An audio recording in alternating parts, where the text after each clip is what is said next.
Falar com Deus, Padre Francisco Fernandes Carvajal. Tempo da Quaresma, primeira semana, quinta-feira, dia 26/2 de 2026. Oração de petição. Pedir e agradecer. Duas formas de nos relacionarmos com Deus. Dois modos de oração muito gratos a Deus. A retidão de intenção ao pedir. Pedir e dar-se-vos-á.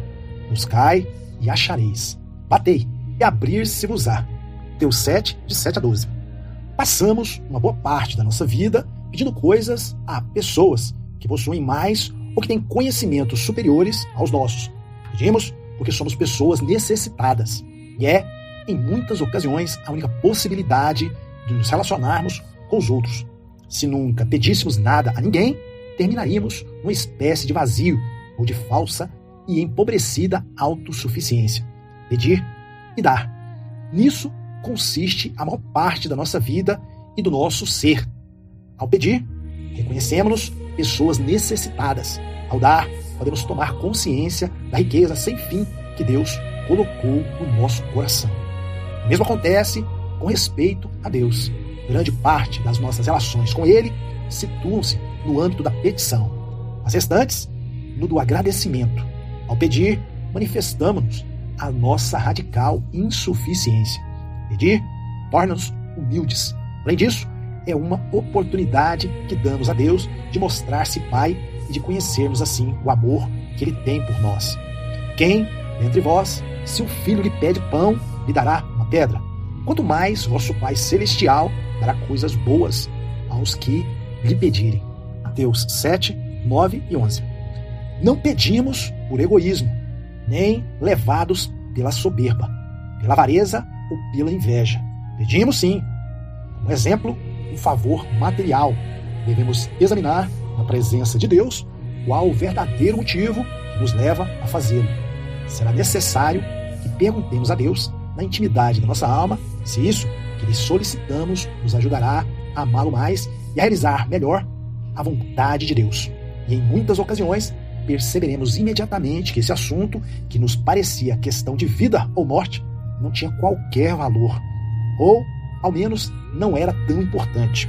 Saberemos alinhar a nossa vontade pela de Deus. E então, a nossa petição, ou seja, o nosso pedido, estará muito bem encaminhado. Podemos pedir ao Senhor que nos cure rapidamente de uma doença, mas devemos pedir ao mesmo tempo que, se isso não acontecer, porque os seus planos são outros, planos misteriosos e desconhecidos de nós, mas que vêm de um Pai. Nos conceda, então, a graça necessária para enfrentar com paciência essas dores e a sabedoria para tirar dessa doença frutos que beneficiem a nossa alma e toda a igreja. Podemos, sim, oferecer as nossas dores à pessoa específica ou à Santa Igreja. A primeira condição de toda petição eficaz é conformar a nossa vontade com a de Deus, que por vezes quer ou permite coisas e acontecimentos que nós não queremos nem entendemos, mas que acabarão por ser um grande proveito para nós e para os outros. Sempre que fizermos esse ato de identificação do nosso querer com o querer de Deus, estaremos identificando-nos com a oração de Cristo. Não se faça a minha vontade, mas a tua. Lucas 22, 42. A humildade e perseverança na oração. Procuremos orar sempre com confiança de filhos. O Evangelho apresenta-nos muitos casos dessa oração filial, humilde e perseverante. São Mateus narra o pedido de uma mulher que pode servir de exemplo para todos nós. Jesus chegou à região de Tiro e Sidom, terra de gentios. Devia estar procurando algum lugar onde seus apóstolos pudessem descansar, já que não o conseguira então na região desértica de Betsaida. Queria passar uns dias a sós com eles. Enquanto caminhavam, aproximou-se uma mulher com um pedido insistente. E apesar da sua perseverança na súplica, Jesus permaneceu calado.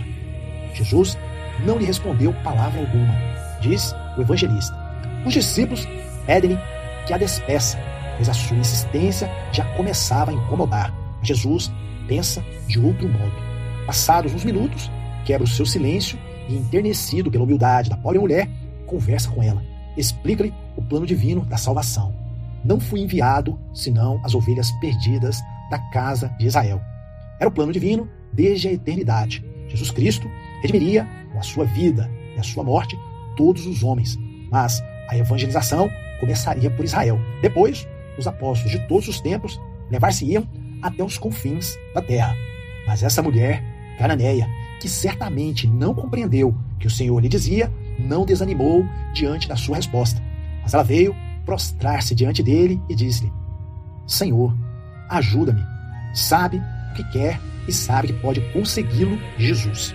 O Senhor explica-lhe novamente com uma parábola a mesma coisa que ele acabava de dizer. Não convém jogar aos cachorrinhos o pão dos filhos. Mas a mulher não cedeu no seu empenho. A sua fé e a sua confiança crescem e transbordam. E ela introduz-se na parábola com grande humildade, com uma personagem a mais. É verdade, Senhor, mas também os cachorrinhos comem das migalhas que caem da mesa dos seus donos. Tanta fé, tanta humildade, tanta persistência fazem o Senhor exclamar: ó mulher, grande é a tua fé. E num tom solene, ao mesmo tempo cheio de compaixão, acrescenta: faça-se conforme desejas. O evangelista terá o cuidado de anotar: e desde aquela hora a sua filha ficou curada. Para este milagre excepcional, foram necessárias também uma fé, uma humildade e uma perseverança excepcionais. Jesus ouve-nos sempre, mesmo quando parece calar-se. Talvez seja então que mais atentamente nos escuta. Com esse silêncio aparente, talvez queira provocar em nós as condições necessárias para que o milagre se realize. Que peçamos com confiança, sem desanimar, com muita fé. Quantas vezes as nossas orações perante necessidades urgentes não será a mesma? Senhor, ajuda-me. Que bonita jaculatória para tantas necessidades, sobretudo da alma, que nos são tão urgentes. Mas não basta pedir, temos que fazê-lo com perseverança, como essa mulher, sem nos cansarmos, para que a constância alcance aquilo que os nossos méritos não conseguem. Muito vale a oração perseverante do justo. Cura d'Ars, sermão sobre a oração. Deus preveniu todas as graças e ajudas de que necessitamos, mas previu também a nossa oração. Pedi e dar-se-vos-á. Batei e abrir-se-vos-á. E lembra-nos agora das nossas muitas necessidades e das daqueles que vivem juntos de nós. O Senhor não nos abandona. O Senhor sempre nos atende. Procurar também a intercessão da Virgem, nossa mãe, e do nosso anjo da guarda.